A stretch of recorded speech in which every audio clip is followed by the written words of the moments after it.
Hallo daar graad 7s en welkom by hierdie fascinerende verkenning. Vandag vat ons die pad ver terug in tyd, ver by die stowwerige, eindelose sandduine van die Sahara-woestyn, reguit na die hartjie van 'n ryk wat so magtig was dat die res van die wêreld in verwondering gestaan het. Maak jouself gemaklik, want ons gaan jou vandag presies wys wat jy vir daardie geskiedenis-eksamen moet weet. Maar voordat ons behoorlik wegspring, hier's 'n vinnige vragie vir jou. Wie dink jy was die heel rykste mens in die opgetekende geskiedenis? Dalk 'n moderne miljardêr of 'n bekende tegnologiebaas, of dalk een of ander antieke Europese koning?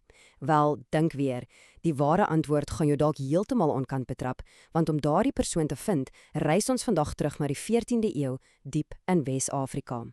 Goed, kom ons kyk gou na ons roetekaart vir vandag. Ons begin heel by die begin met die Koninkryk van Mali.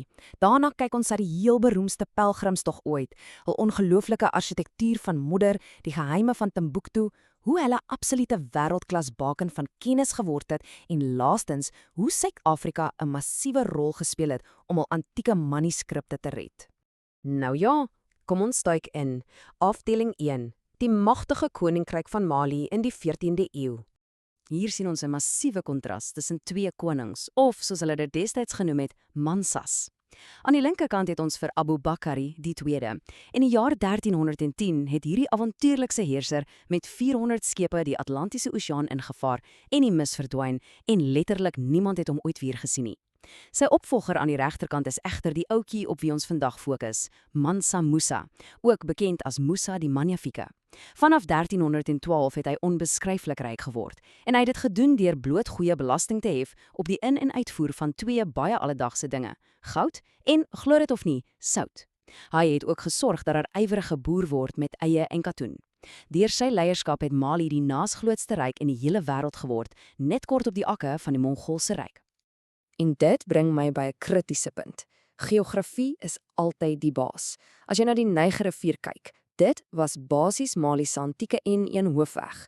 In so 'n droë woestyn was dit eenvoudig 1000 maal vinniger en makliker om swaar goedere per boot te stuur as om te voet te sukkel. Boonop moes dorpe daar gebou word, bloot vir oorlewing, aangesien almal vars water nodig gehad het. Dit bring ons by afdeling 2. Kom ons kyk hoe Mansa Musa sy ongekende rykdom aan die wêreld gaan wys het met sy epiese reis na Mekka in 1324. As 'n toegewyde moslim was dit sy plig om die Hajj of heilige pelgrimstog na Makka te onderneem, maar glo my, Musa het dit beslis nie stilletjies gedoen nie. Kan jy jou net indink, 'n reusagtige trek van 60.000 mense deur die woestyn. En dan praat ons nie eers van die diere nie. Daar was 80 kamele en luister nou mooi na hierdie deel. Elke liewe kameel was volgelaai met 200 kg suiwer goud. Hierdie enorme skare mense het 'n afstand van byna 5000 km oorleef op 'n reis wat 'n hele jaar lank geduur het. Wat was nou eintlik die impak hiervan? Hier is wat jy vir die vraestel moet verstaan. In Kaïro het Mansa Musa so vreeslik baie goud sommer net weggegee dat hy letterlik daardie stad se hele ekonomie gesaboteer het. Goud was skielik nie meer skaars nie en die prys het heeltemal in duie gestort. Verder het hy elke liewe Vrydag net waar hulle toevallig kamp opgeslaan het, 'n splinternuwe moskee gebou. Die rimpel-effek was enorm. Skielik is Mali op wêreldkaarte geteken en toe Musa terugkom het hy briljante wetenskaplikes, boeke en boumeesters saamgebring. Soos internasionale handel daarna toegeneem het, het hy natuurlik net nog ryker geword. Daardie boumeesters is presies waaroor afdeling 3 gaan. Kom ons bekyk Mali se meesterstukke van modder. Daardie swaar goud op die kamele moes eers heen gaan, reg? Wel, Mansa Musa het 'n argitek uit Mekka, die bekende Al-Sahil, die kakebeenslappende bedrag van 200 kg goud betaal. Sy enigste werk? Ontwerp asseblief vir my die pragtige Jinka Raiber moskee. Dus nou wat mens 'n fantastiese vergoeding noem.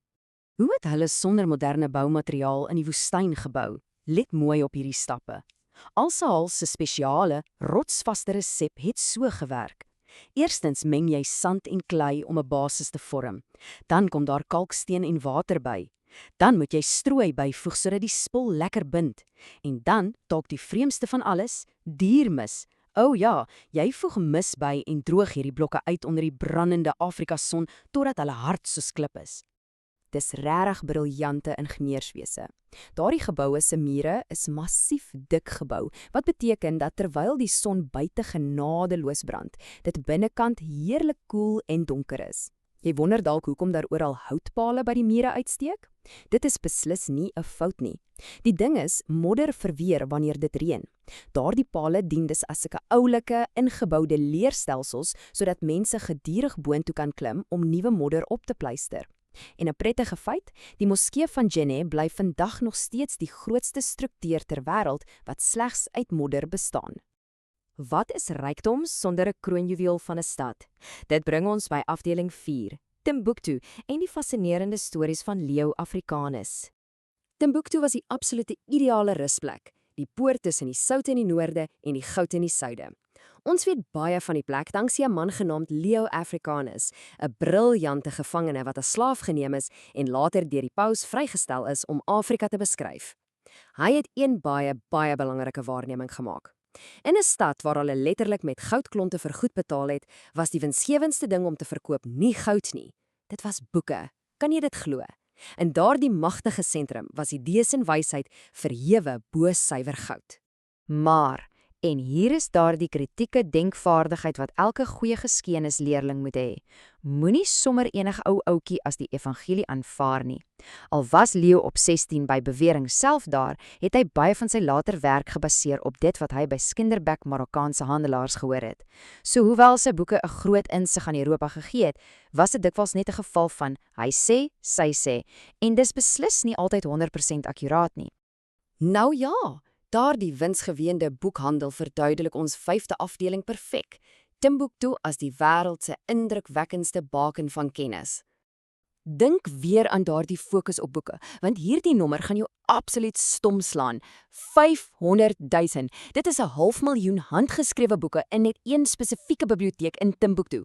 Om dit bietjie in perspektief te stel, destyds in die 9de eeu in Europa het die grootste kloosterbiblioteke dalk so 36 boeke gehad. Timbuktu was heeltemal op 'n ander vlak, 'n formidable en ongeëwenaarde opvoedkundige reus. Hierdie wonderlike stad was die tuiste van die Sankore Universiteit, beskou as die eerste universiteit in die wêreld. En hulle het omtrent al studeer, van wiskunde en geneeskunde tot regte, plantkunde en musiek.